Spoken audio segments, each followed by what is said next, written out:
The internet has brought a lot of positives to the world, but at the same time, it has some negative consequences.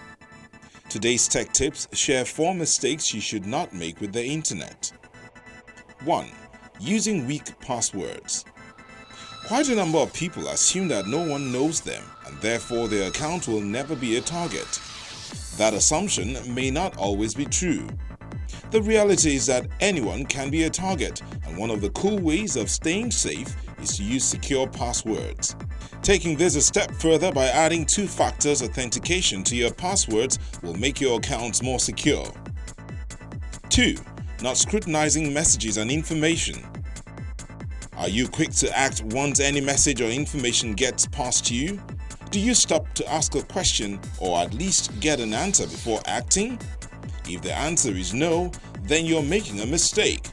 It's important to understand that almost everything you receive online today, whether via SMS, instant messaging, email, or even phone calls, can actually be a hoax, and in some cases, it will be so real that it will take only a scrutiny to do otherwise.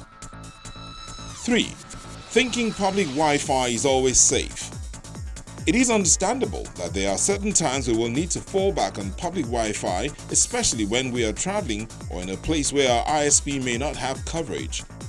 This sort of scenario is certainly bound to play out.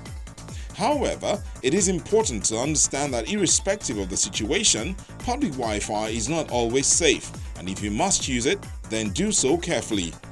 A number of times, hackers have simply shared free Wi-Fi only to gain unfettered access to the files and devices of those who decide to use their service.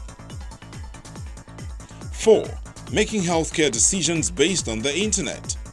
There are lots of websites that pass on medical information. We advise that you should not make healthcare decisions based on what you read, except of course you're a medical professional. Nothing bad if you read just to broaden your knowledge, but do not be tempted to kick off self-medication without consulting a healthcare professional. That's our tech tips for today.